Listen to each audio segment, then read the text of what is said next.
Hey everybody, Rob Maurer here. Welcome back to Tesla Daily after hopefully a nice long weekend for many of you. I hope everybody made it through Lumbar Gate yesterday without a Tesla Daily episode. If you're not sure what I'm talking about yet with that, we'll of course be discussing that in this episode. We also have updates on Tesla's move to pure vision, some first reports on how that's going, a minor postponement of the Plaid Model S delivery event, a couple product updates, Tesla's interest in the restaurant business, and a couple other stories as well.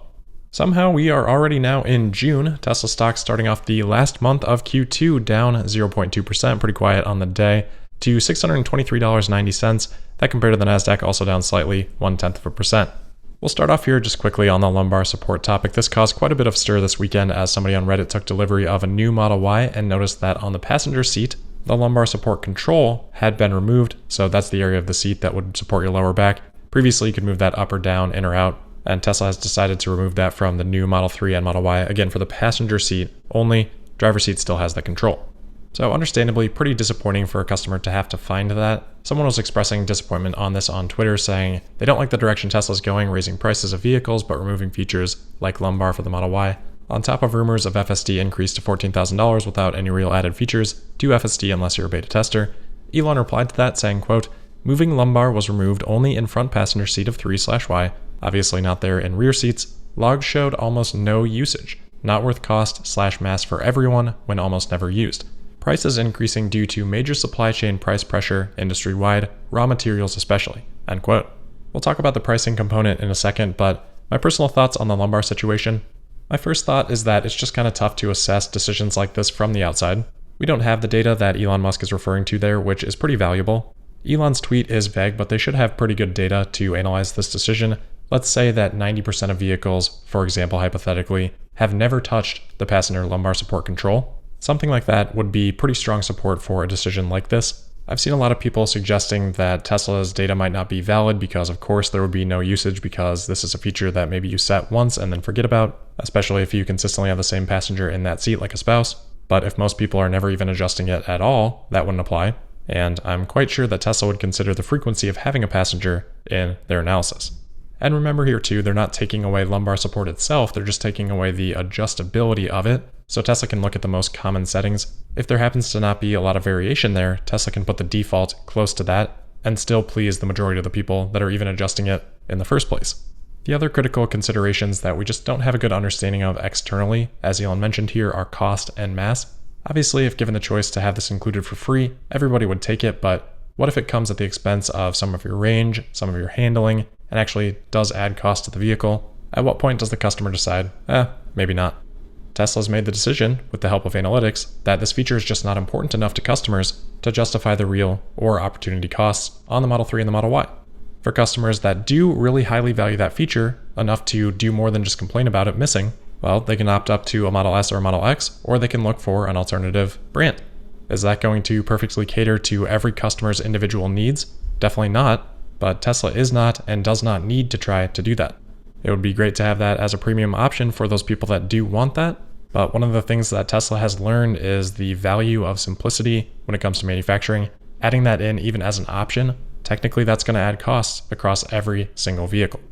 So again, without having all the data, I don't think we can make a full assessment externally on the merit of this decision. I think it's likely that Tesla did make the right call on the removal of the feature. Where I would have a complaint is how this was communicated, because inarguably it does create a poor customer experience for those that were expecting a feature and then had it not delivered. The importance or lack thereof of that specific feature is really not the point. The poor experience, which in this case could be easily avoided, is. Now, is this specific instance going to matter to anybody in 6 months? Probably not. The question is this symptomatic of a larger issue, which may eventually cause problems? And I think this would not be the first time that question has surfaced. There's never a great way to make a customer feel good about taking something away, but I think if you let them know ahead of time, the experience as a whole is probably better. With Tesla making these changes on the fly, it's probably tough to know when something like that is critical enough to communicate, and it doesn't necessarily do anyone any good to call attention to something that they might not have cared about if you hadn't said anything. So I don't think it's a super simple black and white situation, but for something like this that people are probably going to notice, my recommendation would just be that as soon as you make the call on this, put a little notice on the interior page of the design studio that says orders placed after X date may not include adjustable passenger lumbar support. That allows Tesla to work through that transition period where a car may or may not have it. Tesla's not necessarily sure, doesn't want to deal with figuring it out. Some customers will get it, be pleasantly surprised, some won't, but they would have known about it ahead of time. And in that interim period, hey, you've got a nice little demand incentive to get people to lock in an order and try and get that feature. So overall, no, I don't think this is a really big deal. I doubt many customers are going to make their ordering decision one way or the other based on this, but I do think it's the latest example of communications that could have been handled a little bit better from Tesla's end. On a more positive end of the spectrum, and the last thing on seats, I promise, somebody on Twitter did point out that the fact that Tesla could view the logs for the passenger seat also meant they could probably offer saved presets for the passenger seats, said they hope that's coming soon, and Elon replied saying, agreed. So it could be a nice addition someday, which of course, Tesla tends to get a lot less credit for than when something goes away. Perfect example being the heated steering wheel on the Model 3 and the Model Y. I didn't get that. I missed that by a couple of months. No hard feelings, but sorry passengers, I do think I would trade the passenger lumbar support control for that heated steering wheel. Anyway, moving on from that, let's quickly go back to the second part of that tweet. As I mentioned, Elon talking about increasing prices due to supply chain cost challenges and raw materials costs. Both factors that we've been discussing as Tesla's been doing these every other week price increases. So not surprising to see Elon mention that. Just as a quick check for where things are at, so far aluminum year to date is up 22%, nickel for example up 9%, lithium 90%, just a few examples there, but we can see variable in magnitude generally increasing. But I do think Tesla's high demand and a potentially looming EV tax credit have also been factors that Elon probably is less likely to highlight. And we'll get more insight on that in about a month and a half with Tesla's Q2 earnings report. All right, next up here, I wanted to go back to a topic we discussed at length last week, Tesla's shift towards pure vision away from utilizing radar. We're now starting to see deliveries of the 3 and the Y without radar, so people are reporting on their experience with Autopilot. One of the most popular threads on the Tesla Motors subreddit this weekend was about one such experience, and this person was not having a good experience so far. They were testing in rain as well as just on wet roads without rain. They were limited down to about 55 miles per hour, which they didn't feel was safe on this road, and unfortunately that was a limit on traffic-aware cruise control as well as auto steer, so they didn't even have cruise control available above that speed. Once the rain let up, they tried again, and it worked okay for a minute, but they got a phantom braking event shortly thereafter, which is interesting to see. The idea or the hope is that those go away with the shift away from radar, but regardless, shortly thereafter their speed was again limited, despite the fact that it had stopped raining, though the roads were still wet. I don't think they said, but I think that part was during the day, and then they said that on the way back it was worse. Say it was about 3 a.m. and the auto high beams were flashing on and off at almost every sign, so they weren't happy with that experience. Basically, at the end of the day, they summed it up by saying, either way, it was unequivocally a worse experience than my old one, and wasn't even particularly close. So, I just wanted to share some of my thoughts. This is very reminiscent of when Tesla switched over from so-called Autopilot version 1 to Autopilot version 2. That was when Tesla brought it in-house and first actually introduced Tesla Vision. And for quite a long period of time, maybe 9 months, maybe a year, Autopilot version 2 was really not as good as Autopilot version 1. Maybe better in some circumstances, worse in some others towards the end there. But over time, version 2 kept improving and at a certain point very clearly passed version 1. So anybody that followed Tesla and lived through that period of time, I think this is unsurprising and also unconcerning, especially because Tesla did give us a heads up in that Tesla Vision update post that things may be limited here at first, particularly at high speeds. Tesla saying there that the limit would be 75 miles per hour for some period of time here. And it's also definitely not surprising to see more limitations, less confidence in poor weather scenarios early on here as Tesla is still collecting data and validating the safety across the fleet. So based on that Autopilot 2 experience, I do think it's going to take probably a little bit longer to get to parity than what people would like. I'm sure Tesla is hoping to have that done in a couple of weeks. I would set my expectations for longer, and we'll probably see some areas where it performs better, some where it performs worse. And without a doubt, worse performance will get unequivocally more attention and more voice until it's absolutely better across the board. So just something to kind of think about, be aware of during this transition period. I've already seen, people saying they're not going to take delivery of a no radar car. Not saying we don't need to pay attention to these things and those kind of reports, but it is really important to try to really understand what is signal, what is noise, and not overreact to things that can be over-amplified simply because they are negative. I think Andrej Karpathy in a tweet a few days ago captured the microcosm that really is this situation well, replying to a thread basically arguing that if cameras plus neural nets can get close to human performance right now, then inevitably it won't be long until they're able to supersede human performance. Andrej replied to that saying, quote, "Yes, vision is extremely information rich. 8 times surround, 1.2 megapixels at 36 Hz, is a lot of constraints on state of the world, can be processed at 10x better latencies than what human meat computer can ever hope for. We live in a funny sliver of time where it's a contest," end quote. I think that funny sliver of time comment is a great way of phrasing that, and it really can apply to so many things that Tesla does. With as fast as Tesla moves and as willing as they are to make changes, you tend to end up in those funny slivers of time a lot more frequently.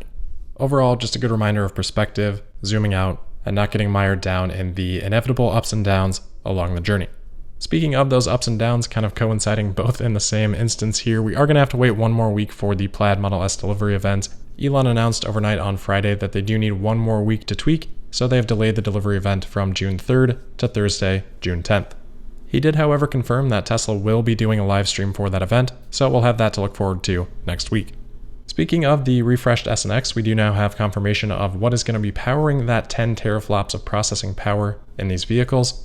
AMD's CEO Lisa Su announced yesterday at AMD's keynote at Computex 2021 that AMD is supplying Tesla for the new Model S and X with a Ryzen APU to power the infotainment system, as well as a discrete RDNA 2-based GPU to run AAA games.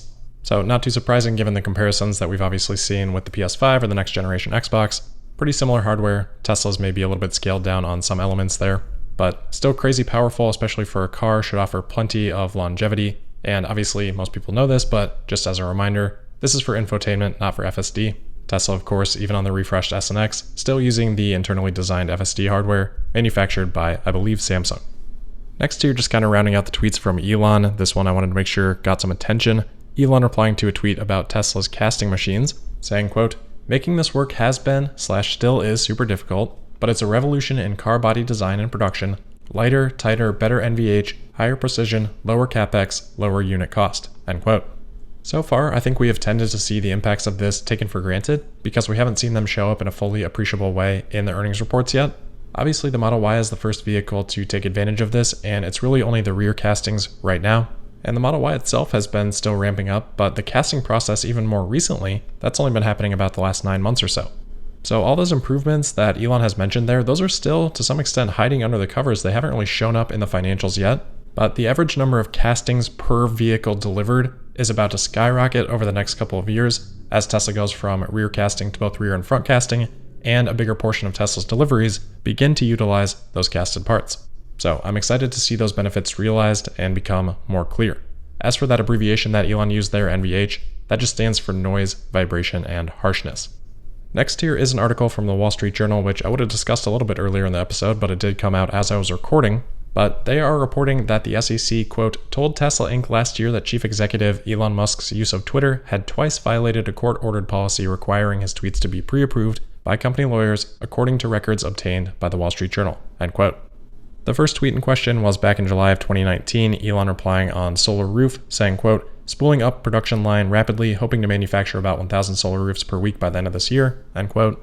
Which is a disappointing tweet to reflect on regardless, but the SEC felt that fell under the production numbers or sales or delivery numbers that was part of the settlement stipulation. And because of that, I think this is one of the rare instances where they probably would actually have a decent case. Pending if that had been discussed previously, Tesla argued that that was wholly aspirational, so didn't require authorization, pre-approval. I think Elon had discussed that volume target before, so I don't think I took it as news. I looked back at my episode that day and only spent, like 40 seconds on that, which if that had been some sort of breaking new announcement, I probably would have spent a little bit more time discussing. And then the second tweet, which I've already shared my thoughts on this one, I don't think there's any case for this one, but they were not happy with Elon's tweet back in May last year saying, quote, "Tesla stock price is too high, IMO," end quote.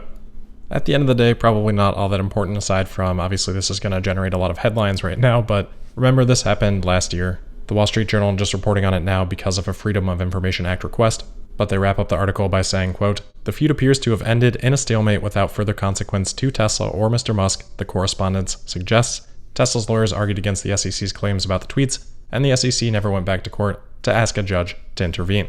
The SEC ended a June 2020 letter with a request, quote, "We urge the company to reconsider its positions in this matter by acting to implement and enforce disclosure controls and procedures to prevent further shareholder harm," end quote. So basically they just left this as a warning and they'll keep those couple of tweets in their back pocket to build a case if they ever feel it's necessary to do so in the future. All right, next up here, a little bit more fun. A trademark disclosure today has shown that Tesla has applied for trademark registration, quote, "intended to cover the categories of restaurant services, pop-up restaurant services, self-service restaurant services, and takeout restaurant services," end quote. So not the first time we've heard these ideas around Tesla. Elon tweeting back in 2018 that they want to put in a drive-in, roller skates, and a rock restaurant at one of the new superchargers in LA. Looks like part of that, based on a tweet a couple months back, may be coming to Santa Monica. Elon saying that they're hoping to have a 50s diner and 100 best movie clips playing there in a new supercharger. And of course, we've seen Tesla's little lounge/cafe idea at the Kettleman City supercharger. So it's kind of cool to see Tesla evaluating this space. I don't think they're going to make a huge move in this area.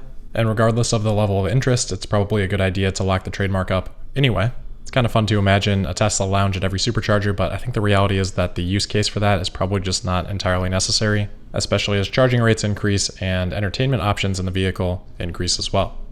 All right, last couple of items here. First up on safety. This is super interesting. A company over in the UK sent a Freedom of Information Request Act over there to the Department of Transportation to find out which vehicles were involved in the most accidents and the least accidents per 10,000 vehicles. So breaking it down by manufacturer, in the top 10 in terms of most accidents per 10,000 vehicles, the closest comparisons to Tesla are probably Mercedes-Benz and BMW. They come in at 6th and 8th with 259 and 224 accidents respectively per 10,000 vehicles. Tesla actually makes the list of the least number of accidents per 10,000 vehicles, showing up at 3rd with just 28 accidents per 10,000 vehicles, almost 1/10 the frequency of BMW and Mercedes. Sure, Tesla's fleet over that time span is definitely made up of newer vehicles, but that is a huge difference that I don't think can be fully explained by that reason. Overall, Tesla had the 3rd fewest accidents per 10,000 vehicles, following Morris and Austin, then sitting ahead of Ferrari, Aston Martin, Lotus, Bentley, Infiniti, Maserati, and Abarth. So aside from Infiniti and maybe a couple of others there, you're not really seeing year-round daily drivers here like you're seeing with Tesla, and obviously the accident rates per amount of time are going to be a lot lower on those vehicles, and even per mile, which this isn't looking at, is probably going to be lower as well just because of the conditions they're usually driven in. Even Infiniti here, they're coming in at 105 accidents per 10,000 vehicles, so about 4 times the rate of Tesla. So super impressive numbers there, and supports some of the accident data that Tesla releases in their quarterly safety report. All right, lastly today, just a quick but important update on the Ford F-150 Lightning. Remember we talked last week about the opening price point version being the F-150 Lightning Pro, targeted at commercial customers. This has caused a little bit of confusion on whether retail customers can actually order that version. Ford's product communications manager for North America said that retail and fleet customers can both reserve the Ford F-150 Lightning Pro, but there have been reports that that does not apply to the extended range version of the Lightning Pro. So Ford's North American communications manager for commercial vehicles also replied to this Twitter thread, saying that the standard range is available to order for both retail and commercial customers. Extended range is for commercial customers exclusively. Just referring to the Lightning Pro there, of course, you can still get the extended range if you option up the other retail versions. So if my understanding is correct, retail customers can order everything except for the extended range Lightning Pro, which seems like a weird exclusion. You would think they would exclude the standard range. If anything, that probably would have lower margins. So they must have some other reason there, which to me is pretty unclear. But I guess for a retail customer, if you do want that 300-mile range, it's going to be an option on the XLT, which starts at around $52,000 or $53,000. And we don't know for sure what the extended range is going to cost on that, but I think the New York Times had said somewhere between $57,000 and $58,000. So obviously in the future that could change, but did just want to update on where things are on that today. And with that, I think we are all caught up. So as always, thank you for listening. Make sure you're subscribed and signed up for notifications. You can also find me on Twitter at Tesla Podcast, and I'll see you tomorrow for the Wednesday, June 2nd episode of Tesla Daily. Thank you.